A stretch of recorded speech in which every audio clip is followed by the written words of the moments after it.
tingginya 8.849 meter. Kalau Gunung Kinabalu mungkin separuh daripada ini. Ya, separuh daripada.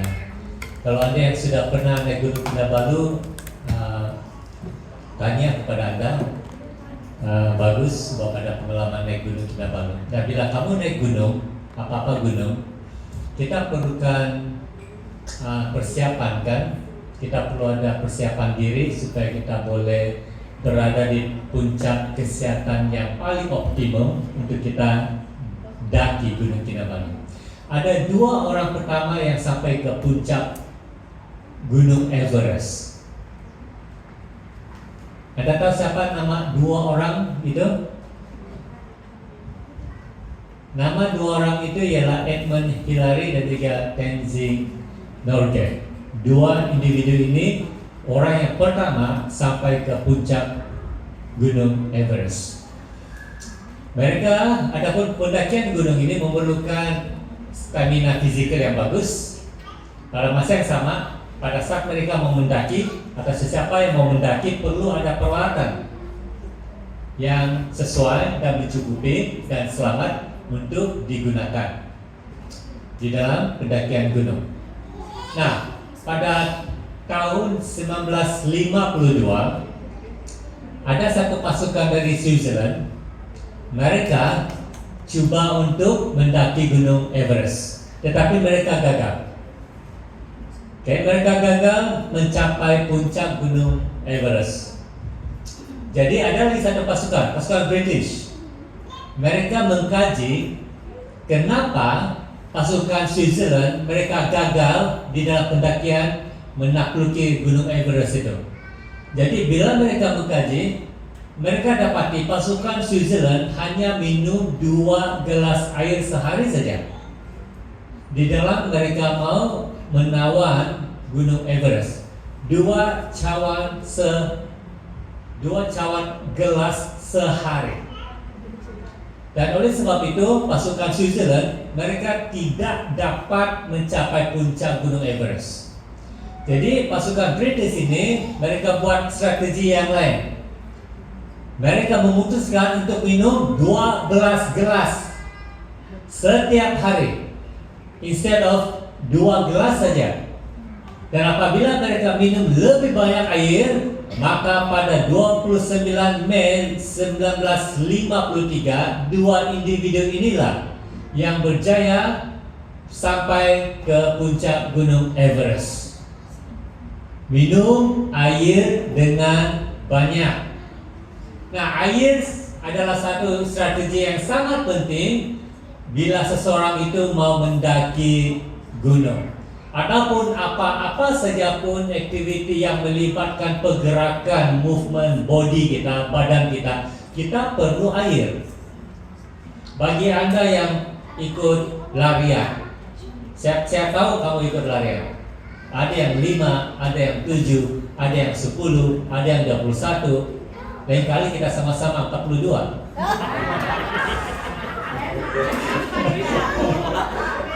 Santai saja. Kita perlu minum air.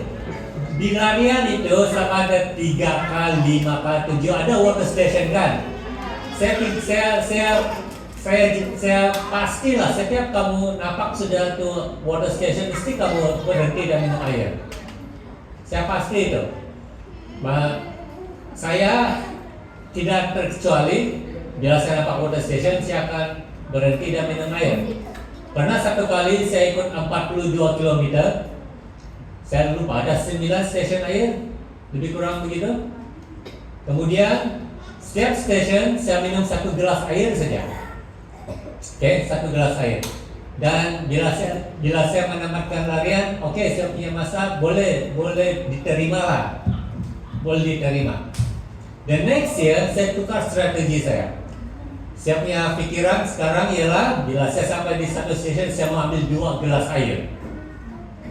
Dan bila saya minum 2 gelas air setiap stesen sampai saya habis larian saya punya masa lebih bagus berbanding dengan bila saya minum 1 gelas air. Dan saya lebih lebih bagus secara fisikal bila saya habis larian. Jadi minum air dengan banyak sangat penting. Nah, kalau kita lihat badan kita, ini komposisi air, kandungan air di dalam badan kita. Di tubuh badan manusia 60% adalah air. Paru-paru 83%, ginjal 79%, otak dan jantung 73%. Kita punya kulit pun ada air 64%, tulang kita pun ada 31%. Jadi sangat penting kan bagi Anda yang melakukan aktivitas sukan fisikal, larian, bola sepak, badminton, semua dalam badan kita ini dipenuhi dengan air dan kita perlu minum air dengan banyak.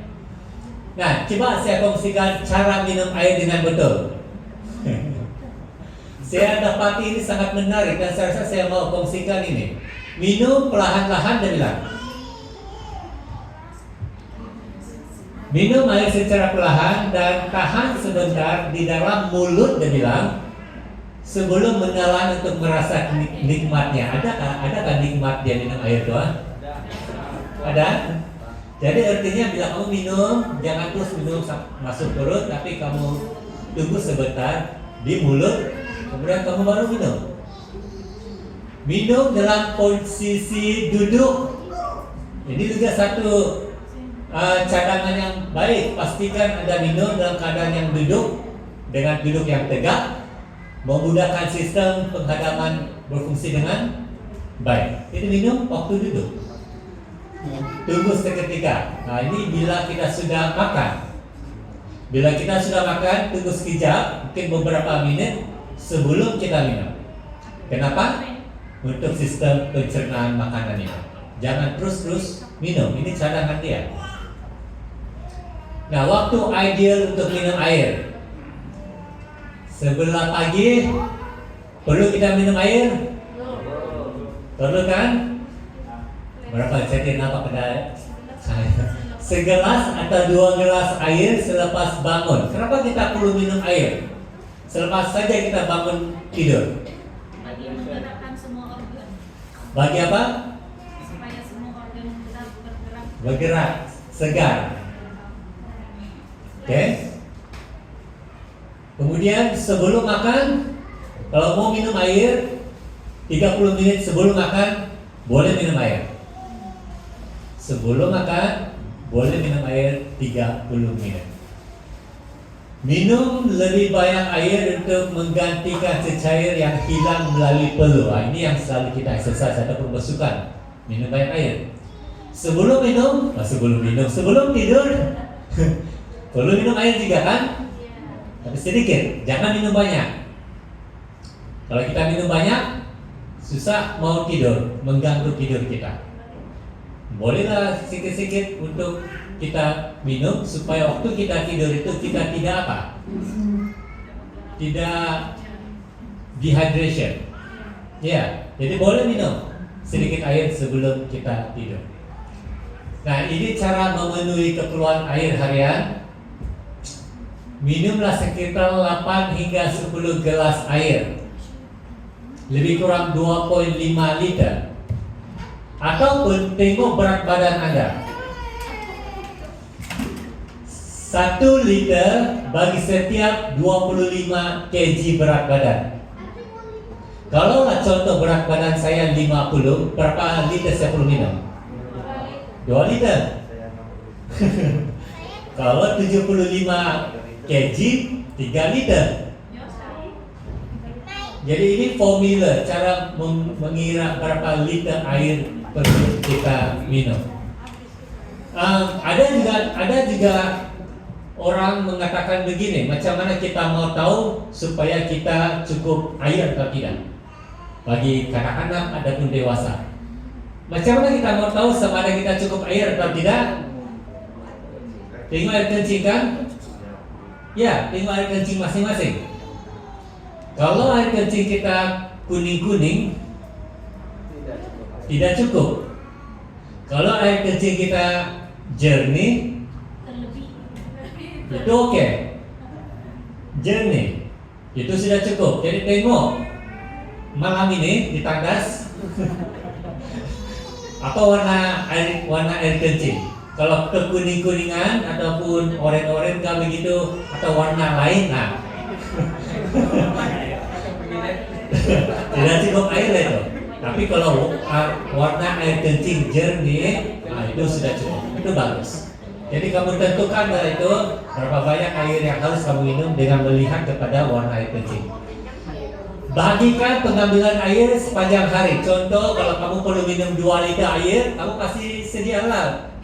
Cara kamu kasih atur masa kamu ataupun botol air dari kamu. Ada 1 liter punya air, ini untuk sebelum pukul 12, ini air saya. Ataupun selepas pukul 12, ini liter yang kedua. Kamu kasih atur supaya kamu cukup air berdasarkan pengiraan itu. Dan bawa botol.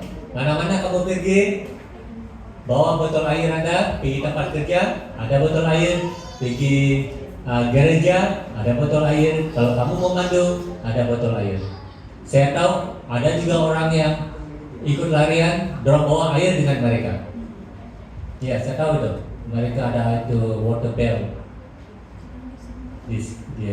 Saya pernah juga bawa botol air waktu saya ikut 50 km. Bukan macam 42 km setiap 3 km ada stasiun air. Yang 50 km yang dipanggil ultra marathon tidak tahu berapa jauh baru dapat itu nampak itu water station. Jadi saya perlu bawa hydration bag penuh dengan air. Jadi bila saya rasa haus, masa saya lari saya boleh isap-isap dan lari. Itu cara dia. Penting untuk kita ada air sentiasa bersama-sama dengan kita. Jadi ini saya mau kongsikan tentang air. Thank you.